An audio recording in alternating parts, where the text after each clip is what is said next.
बांग्लादेश में पिछले 24 घंटे में 2 हिंदुओं की हत्या। बीती रात करीब 10 बजे नरसिंहदी जिले के चोर सिंदूर बाजार में एक मौनी चक्रवर्ती की धारदार हत्या से हत्या कर दी गई। अज्ञात कट्टरपंथियों के हमले में कारोबारी मौनी चक्रवर्ती बुरी तरह जख्मी हो गए। हमलावर मौके से फरार। इलाज के दौरान मौनी की मौत। मौनी चक्रवर्ती से पहले बांग्लादेश में एक और हिंदू युवक राणा प्रताप बैरागी को सोमवार को गोली मार दी गई। जेसोर जिले के मोनीरामपुर इलाके में फैली दहशत। बांग्लादेश में अल्पसंख्यक हिंदुओं के खिलाफ बर्बरता जारी। झेनाईदाह जिले के कालीगंज में 40 साल की एक विधवा हिंदू महिला के साथ गैंग रेप की घटना।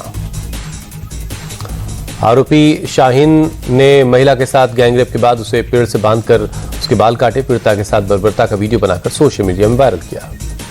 पीड़िता के मुताबिक शाहीन से 2.5 साल पहले 20 लाख टका में जमीन खरीदी थी। 2 मंजिला इमारत। शाहीन ने कई बार उसके सामने रखा गलत संबंध का प्रस्ताव। पीड़िता ने पुलिस को बताया। शनिवार की शाम शाहीन और उसके साथी ने घर में घुसकर गैंगरेप किया। बलात्कार के बाद 50,000 टका की मांग की। न्यूयॉर्क की फेडरल कोर्ट में निकोलस मादुरो ने नार्को टेररिज्म के तमाम आरोपों से किया इनकार। कहा, मैं दोषी नहीं हूं, आज भी वेनेजुएला का राष्ट्रपति हूं। निकोलस मादुरो ने फेडरल कोर्ट में एक ट्रांसलेटर के जरिए स्पेनिश में रखा अपना पक्ष। कहा, मुझे किडनैप किया गया, काराकस में मेरे घर से मुझे पकड़ा गया। निकोलस मादुरो ने फेडरल कोर्ट में कहा, मैं एक शरीफ आदमी हूं। इन आरोपों का इस्तेमाल ट्रंप प्रशासन ने मुझे पकड़ने और न्यूयॉर्क लाने को सही ठहराने के लिए किया है। निकोलस मादुरो और उनकी पत्नी सिलिया फ्लोरेस की कोर्ट में अगली पेशी 17 मार्च को होगी। मादुरो और उनकी पत्नी को कड़ी सुरक्षा के बीच कोर्ट से वापस ब्रुकलिन ले जाया गया। निकोलस मादुरो और उनकी पत्नी को सोमवार की सुबह ब्रुकलिन जेल से कड़ी सुरक्षा के बीच हेलीकॉप्टर से न्यूयॉर्क लाया गया। लंगड़ाते हुए मादुरो को एक बख्तबंद गाड़ी में बिछाया गया। निकोलस मादुरो को जेल की वर्दी में हथकड़ी के साथ मैनहट्टन कोर्ट हाउस में पेश किया गया। मादुरो के वकील ने उनकी गिरफ्तारी की वैधता को चुनौती दी। डेमोक्रेट सीनेट चक शूमर ने वेनेजुएला में ट्रंप के एक्शन को बताया खतरे की शुरुआत। कहा, अमेरिका जब भी सत्ता परिवर्तन की कोशिश में शामिल हुआ, अमेरिकियों को खून और धन से इसकी कीमत चुकानी पड़ी है। चक शूमर ने ट्रंप की ग्रीनलैंड और दूसरे देशों पर विदेश नीति का जिक्र करते हुए चेतावनी दी। कहा, अमेरिकी जनता ने अंतहीन युद्धों के एक और दौर के लिए सहमति नहीं दी थी। वेनेजुएला के उपराष्ट्रपति डेल्सी रॉड्रिग्स ने संभाला अंतरिम राष्ट्रपति का पदभार। शपथ ग्रहण समारोह में वेनेजुएला के लोगों से एक राष्ट्र के रूप में शपथ लेने की अपील की। अपने भाई और नेशनल असेंबली के अध्यक्ष जॉर्ज रॉड्रिग्स के सामने खड़े होकर डेल्सी रॉड्रिग्स ने कहा, देश की स्थिरता और शांति के लिए खतरे के इस भयानक समय में हम वेनेजुएला को आगे बढ़ाएंगे। मैक्सिको के राष्ट्रपति क्लाउडिया शेनबॉम ने राष्ट्रपति ट्रंप के हमले की धमकी को किया नजरअंदाज। कहा, मुझे कोई खतरा नहीं दिखता, ये तो बस उनके बोलने का तरीका है। दिल्ली के वेलकम इलाके में देर रात 2 युवकों पर चाकू से हमला। एक युवक की मौत, दूसरे की हालत गंभीर है।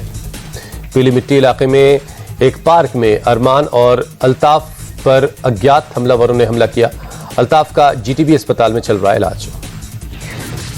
पुलिस और फॉरेंसिक की टीम मौके पर जांच में जुटी। हमलावरों की शिनाख्त और तलाश के लिए खंगाले जा रहे हैं सीसीटीवी फुटेज। दिल्ली के लक्ष्मी नगर इलाके में ट्रिपल मर्डर से हड़कंप। आरोपी युवक ने अपनी मां, बहन और भाई की हत्या की। थाने में खुद जाकर सरेंडर कर दिया। यूपी में आज आएगी एसआईआर की फाइनल ड्राफ्ट लिस्ट। दावे और आपत्तियां दर्ज करवाने की अवधि आज से 6 फरवरी तक तय की गई है। एसआईआर के खिलाफ आज कोर्ट जाएंगी ममता बनर्जी। एक जनसभा में उन्होंने इसका ऐलान किया था। दिल्ली विधानसभा के शीतकालीन सत्र का आज दूसरा दिन है। पहले एलजी के अभिभाषण पर चर्चा होगी, फिर वायु प्रदूषण पर प्रस्ताव लाया जाएगा। यूपी के सीएम योगी आदित्यनाथ आज करेंगे प्रेस कॉन्फ्रेंस। विकसित भारत जी राम जी कानून पर करेंगे बात। मथुरा में आज से शुरू होगी आरएसएस की अखिल भारतीय कार्यकारिणी की बैठक। वृंदावन के केशव धाम में 2 दिन तक कार्यकारिणी चलेगी। भागलपुर में जनता दरबार के दौरान डीसीएलआर पर भड़के डिप्टी सीएम विजय सिन्हा। का रिटायरमेंट से पहले ही वीआरएस दिलवा दूंगा। डिप्टी सीएम विजय सिन्हा ने जमीन से जुड़े एक मामले की सुनवाई की। एक शिकायत पर सीओ से कहा, लटकाओ भटकाओ वाला रवैया अब नहीं चलेगा, 15 दिन में निदान करो। यूपी में पंचायत और विधान परिषद का चुनाव अकेले लड़ेगी कांग्रेस। प्रदेश अध्यक्ष अजय राय बोले, हम विधानसभा की सभी 403 सीटों पर तैयारी कर रहे हैं। अजय राय के बयान पर समाजवादी पार्टी का पलटवार। प्रवक्ता उदयवीर सिंह बोले, हाईकमान के फैसले से पहले बयानबाजी ठीक नहीं है। इंदौर के भागीरथपुरा इलाके में दूषित पानी से हुई मौत के मामले में आज हाईकोर्ट में सुनवाई होगी। कोर्ट में 3 जनहित याचिकाएं दायर हुई हैं। राज्य सरकार को आज पेश करनी है स्टेटस रिपोर्ट। बेंगलुरु में भी दूषित पानी की सप्लाई की आई शिकायत। पिछले 2-3 महीने से लिंगराजपुरम इलाके में पीने के पानी की सप्लाई में सीवेज का पानी के मिक्स होने की बात कही जा रही है। यूपी के संभल में अवैध मकानों पर आज फिर चलेगा बुलडोजर। राया बुजुर्ग इलाके में मस्जिद कमेटी के लोगों ने बनाए हैं अवैध मकान। वाराणसी के दाल मंडी में आज फिर होगा बुलडोजर एक्शन, अतिक्रमण को हटाया जाएगा। बिहार के मुजफ्फरपुर में अतिक्रमण के खिलाफ फिर चला बुलडोजर। शरीफुद्दीनपुर बाजार में दुकानों और घरों को ध्वस्त किया गया। गंगा सागर मेले की तैयारियों में जुटी बंगाल सरकार। सीएम ममता बनर्जी ने जायजा लिया। सागर द्वीप को मेले से जोड़ने वाले ब्रिज की नींव भी रखी गई। गंगा सागर स्थित कपिल मुनि आश्रम पहुंची सीएम ममता बनर्जी। पुल की नींव रखने के बाद भगवान का आशीर्वाद लिया। मुरी गंगा पुल की नींव रखने पर गदगद सीएम ममता बनर्जी। कहा, मैंने अपने कमिटमेंट को पूरा किया है। सीएम ममता बनर्जी का बीजेपी पर हमला। कहा, जो लोग हमसे काम का रिकॉर्ड मांगते थे वो आज बंगाल के विकास को खुद आकर देख लें। मुरी गंगा पुल की नींव रखने पर बीजेपी ने ममता सरकार को घेरा। कहा, उनके पास निर्माण का कोई अधिकार नहीं, लोगों से झूठ बोल रही है सीएम। कोर्ट से बेल खारिज होने पर उमर खालिद का पहला रिएक्शन। कहा, अब जेल ही मेरा घर है। बाकी साथियों की रिहाई पर खुशी जाहिर की। नॉर्थ ईस्ट को भारत से अलग करने की सोच रखने वालों पर हंटर चला। उमर खालिद और शर्जील इमाम पर असम के सीएम हिमंता बिस्वा शर्मा का बयान। वीएचपी नेता विनोद बंसल ने सुप्रीम कोर्ट के फैसले का स्वागत किया। कहा, देश की सुरक्षा और दंगाइयों पर शिकंजा कसने के लिए यह जरूरी है। कांग्रेस सांसद इमरान मसूद बोले, मौलिक अधिकार के नाते दोनों आरोपियों को जमानत मिलनी चाहिए थी। उमर खालिद ने कसाब से भी बड़ा अपराध किया था। केंद्रीय मंत्री गिरिराज सिंह का बयान। बीजेपी सांसद रविशंकर प्रसाद का सवाल। कहा, आरोपियों की वकालत करने वाले बताएं, दिल्ली में 50 लोगों की मौत का जिम्मेदार कौन है। शिवसेना यूबीटी के नेता आदित्य ठाकरे ने सवाल उठाया। बोले, कुलदीप सिंह सेंगर जैसे लोगों को बेल मिल जाती है, सोनम वांगचुक जेल में है, इससे बड़ा न्यायिक अपराध नहीं हो सकता। 40 दिन की पैरोल पर बाहर आया राम रहीम। 15वीं सुनारिया जेल से बाहर आया 15वीं बार डेरा का चीफ। उत्तराखंड के मुख्यमंत्री पुष्कर सिंह धामी ने केंद्रीय मंत्री नितिन गडकरी से मुलाकात की। राज्य की सभी सड़कों और सभी परियोजनाओं की समीक्षा पर बातचीत हुई। पुष्कर सिंह धामी ने कहा, बैठक में बीआरओ के काम की भी समीक्षा की गई। केंद्रीय मंत्री नितिन गडकरी का शुक्रिया अदा किया। देहरादून में सीएम धामी का दिखा अनोखा अंदाज। हेलीपैड पर मौजूद बच्चों से बातचीत की, पढ़ाई के बारे में सवाल जवाब किया। इन्वेस्टर्स की पहली पसंद बना उत्तर प्रदेश। 33 से ज्यादा नीतियों ने निवेशकों को प्रभावित किया। पिछले 1 साल में उद्योग जगत से कई प्रस्ताव आए। प्रदेश को $1 ट्रिलियन की इकोनॉमी बनाने पर सरकार का फोकस है। कनाडा के साथ भी निवेश को लेकर प्रस्ताव है। यूपी पुलिस भर्ती पर सीएम योगी का निर्देश। सीधी भर्ती में आयु सीमा 3 साल की राहत दी जाए। 32,679 कैंडिडेट्स को मिलेगा फायदा। यूपी के कन्नौज में जेल की सुरक्षा में बड़ी चूक। 2 कैदी जेल की दीवार फांदकर फरार हो गए। कंबल की काट करके कंबल की रस्सी तैयार की, जिसके सहारे दीवार फांद गए। जिला जेल के जेलर समेत 5 अधिकारी सस्पेंड। कैदियों को पकड़ने के लिए 2 डिप्टी जेलर समेत पुलिस की कई टीमें तैनात हैं। मध्य प्रदेश के जबलपुर में पुलिस ने हेल्थ वर्कर की हत्या केस में शामिल 7 आरोपियों को गिरफ्तार किया। डीएसपी अंजना तिवारी ने जानकारी दी। छत्तीसगढ़ के रायगढ़ में एक महिला पुलिसकर्मी पर हमला और बदसलूकी के मामले में एक्शन। मुख्य आरोपी को जनता के सामने परेड करवाई गई। पुलिस ने मुख्य आरोपी से कान पकड़कर उठक बैठक करवाई। गले में डाली गई चप्पलों की माला। आंध्र प्रदेश के कोना सीमा में जोरदार धमाका। गैस रिसाव के बाद तेल के कुएं में भीषण आग लग गई। किसी के हताहत होने की खबर नहीं है। दिल्ली ब्लास्ट केस में आरोपी यासिर की न्यायिक हिरासत बढ़ी। स्पेशल एनआईए कोर्ट ने कस्टडी में भेजा। बेटिंग के मामले में फंसे यूट्यूबर अनुराग द्विवेदी पर ईडी का शिकंजा। छापेमारी के बाद 2 लग्जरी गाड़ियां जब्त कर ली गई। गढ़मुक्तेश्वर में पुलिस बदमाशों के बीच मुठभेड़। गौकशियों के खिलाफ पुलिस की ड्राइव। 4 बदमाशों को हाफ एनकाउंटर के बाद गिरफ्तार किया। सूरत में फूड सेफ्टी डिपार्टमेंट की बड़ी कार्रवाई। 300 किलो से ज्यादा नकली घी बरामद हुआ। पाम ऑयल और सोयाबीन का बड़ा जखीरा भी मिला। नागपुर में गर्लफ्रेंड पर कमेंट से भड़के एक शख्स ने एक युवक को मौत के घाट उतार दिया। 4 को किया जख्मी। पुलिस ने 6 आरोपियों को दबोचा। राजस्थान के झालावाड़ में नशा तस्कर रामलाल की काली कमाई पर चला पीला पंजा। जंगल की जमीन पर बनाए गए अवैध मकान को ध्वस्त किया। आंध्र प्रदेश में नशा तस्करों के खिलाफ बड़ी कार्रवाई। विशाखापट्टनम से 2 पेडलर को पकड़ा गया।